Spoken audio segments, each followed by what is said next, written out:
بسم اللہ الرحمن الرحیم۔ نماز کی اصل حقیقت ذکر ہے، اللہ کی یاد ہے۔ اللہ تعالیٰ فرماتے ہیں وَأَقِمِ الصَّلَاةَ لِذِكْرِي، نماز میری یاد کے لیے قائم کرو۔ یعنی بندہ اپنے روزمرہ کے کام کاج میں پلٹ پلٹ کر اللہ تعالیٰ کی طرف رجوع کرے اور ایک فارمل انداز میں اللہ کو یاد رکھے، اللہ کی عظمت کو، اس کی حکمتوں کو، اس کے خالق ہونے کو، اس کے مالک ہونے کو، اور ان کیفیات کو پیدا کرنے کے لیے نماز رکھی گئی ہے۔ ہم جانتے ہیں کہ کائنات کی ہر چیز اللہ کی تسبیح کر رہی ہے۔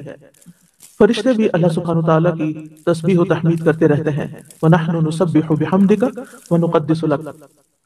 تو ہمیں بھی اللہ سبحانہ وتعالیٰ کی تسبیح اور اس کی بڑائی اور اس کی عظمت کا اظہار اور ذکر کرتے رہنا چاہیے۔ انسان اگر سارا وقت بھی اللہ کے ذکر میں مشغول رہے تو اللہ تعالیٰ کا حق ادا نہیں کر سکتا، اور اگر انسان ساری زندگی بھی سجدے میں پڑا رہے تو انسان اللہ کا حق ادا نہیں کر سکتا۔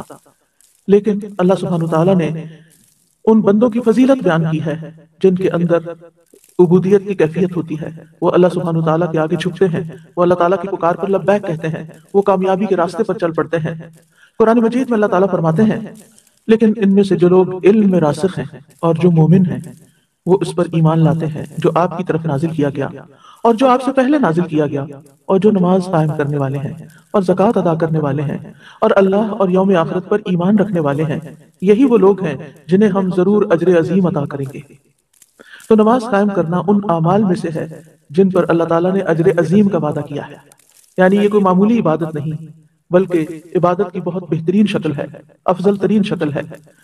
عمومی طور پر اس آیت میں اللہ سبحانہ وتعالیٰ نے علم، ایمان اور عمل صالح کرنے والوں کی فضیلت بیان کی ہے، یعنی وہ لوگ جو علم میں پختگی اختیار کرتے ہیں، کیونکہ علم کی کوئی حد نہیں۔ رب زدنی علما، انسان ہر روز اپنے علم میں اضافہ کرتا چلا جائے اور اپنے علم میں اضافے کے لیے وحی الہی کی طرف متوجہ ہو، کیونکہ اصل اور یقینی اور فائدہ مند، نفع مند علم وہ علم ہے جو اللہ سبحانہ وتعالیٰ نے ہمارے لیے وحی کے ذریعے نازل کیا ہے اپنے پیغمبر محمد صلی اللہ علیہ وسلم پر۔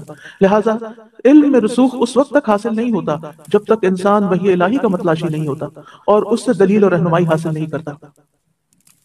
تو وہ لوگ جو آپ پر بھی ایمان لاتے ہیں، جو آپ پر نازل کیا گیا اور جو آپ سے پہلے نازل کیا گیا اس پر بھی ایمان لاتے ہیں، اور نماز کو اپنے وقت پر ادا کرتے ہیں، مقیمین الصلاۃ، اور اپنے مالوں کی زکوٰۃ دیتے ہیں اور آخرت کے دن پر ایمان رکھتے ہیں، ایسے لوگوں کے لیے اجر عظیم ہے، یعنی جنت کا وعدہ ہے جہاں وہ اپنے رب کی رحمتوں میں ہمیشہ ہمیشہ کے لیے رہیں گے، اپنے رب کا دیدار کریں گے اور ہر طرح کی لذتوں اور لطف سے فائدہ اٹھائیں گے۔ تو یاد رکھیے علم، ایمان اور عمل صالح کا آپس میں گہرا تعلق ہے۔ جب تک انسان مضبوط علم حاصل نہ کرے اس وقت تک صحیح طور پر عمل نہیں کر سکتا، اور اگر عمل صحیح نہیں تو اس کا مطلب ہے کہ ایمان میں کمزوری ہے، کمی ہے۔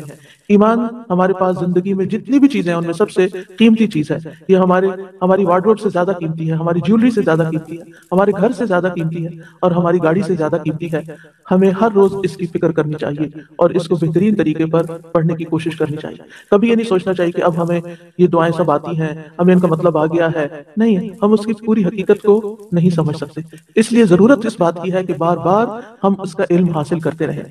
نماز کو بھی ایمان کہا گیا ہے، وما کان اللہ لیضیع ایمانکم، کیونکہ نماز میں انسان کی نیت، قول اور عمل سب کچھ ہوتا ہے، اور ایمان کی بھی یہی تعریف ہے، اس میں بھی نیت، قول اور عمل تینوں چیزیں ہوتی ہیں۔ تو اس لیے ہمیں نماز کی طرف پوری طرح توجہ کرنی چاہیے اور اس کے لیے اپنے علم کو مضبوط کرنا چاہیے۔ راسخون، راسخ کی جمع ہے، راسخ کا مطلب ہوتا ہے کسی چیز میں مضبوطی سے گڑ جانا، اس علم کا پختہ ہو جانا۔ اگر میں آپ سے پوچھوں کہ التحیات للہ کا کیا مطلب ہے تو آپ تھوڑا سا غور کریں کہ بھولے میں گئے کیا مطلب ہے، کیا یہ کیوں بولتے ہیں ہم؟ لیکن ہم ہر روز التحیات للہ دن میں کئی دفعہ پڑھتے ہیں، لیکن ہم اس میں راسخ ابھی تک بھی نہیں ہے۔ اس لیے اس علم کا حاصل کرنا ضروری ہے کہ ہم جو کہیں نماز کے ایک ایک لفظ کو اچھی طرح سمجھ کے کہیں۔ راسخ وہ ہوتا ہے جو ایسا مضبوط درخت ہوتا ہے جس کو کوئی آندھی، کوئی ہوا، کوئی چیز ہلا نہیں سکتی، یعنی ہمارا اس طرح علم ہو نماز کے بارے میں کہ اس پر کسی قسم کے شکوک و شبہات کچھ بھی اثر نہ کریں، اور پھر یہ کہ اللہ کے لیے عاجزی کرتے ہوئے، انتہائی جھکے ہوئے، کیونکہ جس کے اوپر علم کے پھل لگنے لگتے ہیں وہ انسان عاجز ہونا شروع ہو جاتا ہے، اور نماز کے اندر بھی عاجزی ہوتی ہے۔ اور راسخ فی العلم وہ ہوتا ہے جس کے اندر تقویٰ ہوتا ہے، عاجزی اور انکساری ہوتی ہے، دنیا کے بارے میں بے رغبتی ہوتی ہے، اور وہ اپنے نفس کے ساتھ مسلسل مجاہدہ کرتا رہتا ہے، کیونکہ جو نئی نئی چیزیں وہ سیکھتا ہے انسان، وہ اس کو اپنے اندر لانے کی کوشش کرتا ہے، اور اس کے لیے انسان کو محنت کرنی پڑتی ہے، جد و جہد کرنی پڑتی ہے، ایک کانشیس لائف گزارنی پڑتی ہے۔ اور پھر جو ایمان رکھتے ہیں تمام چیزوں پر، تمام کتابوں پر، اور نماز قائم کرتے ہیں، تو مقیمین الصلاۃ کا لفظ آیا. ہم دیکھتے ہیں کہ ابتدائے قرآن سے لے کے انتہائے قرآن تک نماز کے ذکر کے ساتھ اقامت کا لفظ آتا ہے، یعنی جو نماز کو استقامت کے ساتھ اور کامل صورت میں ادا کرتے ہیں، مکمل شرائط، ارکان اور واجبات کے ساتھ ادا کرنے والے ہیں، اور مستحب اعمال کے ساتھ اس کو مکمل کرتے ہیں. یعنی ایک ہے اس کو ادا کرنا اور ایک ہے اس کو احسن طریقے سے مکمل کرنا. اور یہ نماز سے عموماً مراد فرض، سنت، نفل سبھی لیے جاتے ہیں، یہ سارے ہی نماز میں شامل ہیں. ابن عباس کہتے ہیں اقامت صلاۃ کا مطلب ہے رکوع اور سجود پورے پورے ادا کیے جائیں، تلاوت کی جائے، خشوع و خضوع اور پوری توجہ کے ساتھ نماز ادا کی جائے.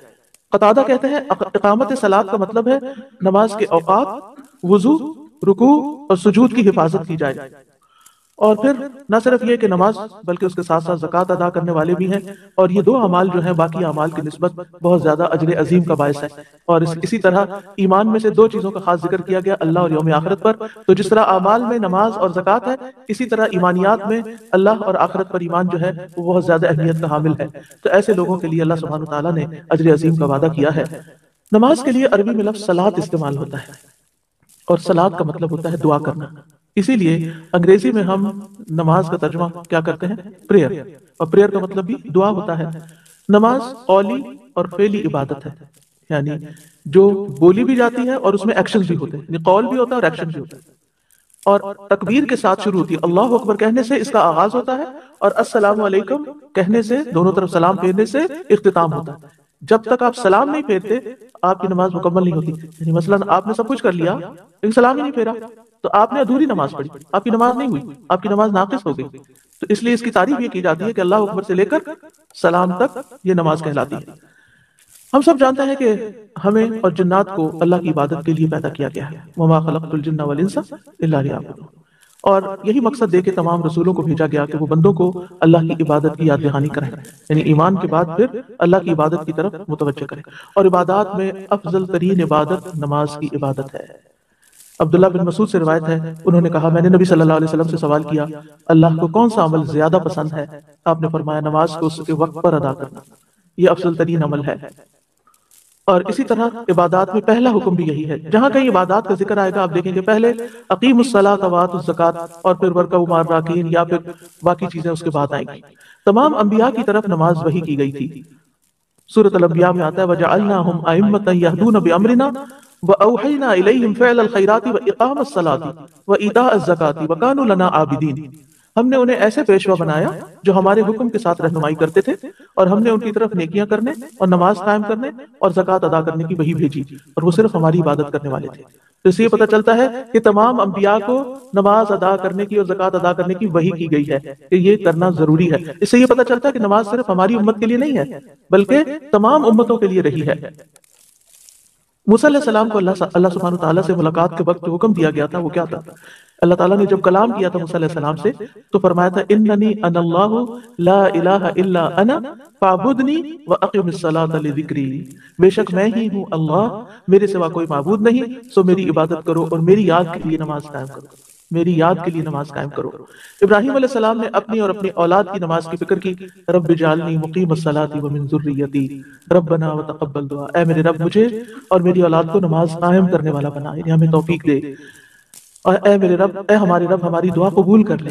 اور ہر نیک ماں باپ کی یہی دعا ہوتی ہے کہ وہ خود بھی اور ان کی اولادیں بھی نماز کی پابندی کریں، نماز کی قائم کریں. ابراہیم علیہ السلام نے تو اس بے آب و گیاہ وادی میں اپنی اولاد کو چھوڑا ہی اس لیے تھا تاکہ وہ نماز قائم کریں. ربنا انی اسکنت من ذریتی بواد غیر ذی زرع عند بیتک المحرم لیقیموا الصلاۃ. تیرے محترم گھر کے پاس میں نے کیوں اپنے اولاد کو لا بسایا کہ وہ نماز قائم کریں، یعنی ان کے لیے ایک اہتمام کیا ہے. اسی طرح ہمیں بھی گھر خریدتے ہوئے یا کہیں رہتے ہوئے اس بات کی ضرور فکر کرنی چاہیے کہ مسجد قریب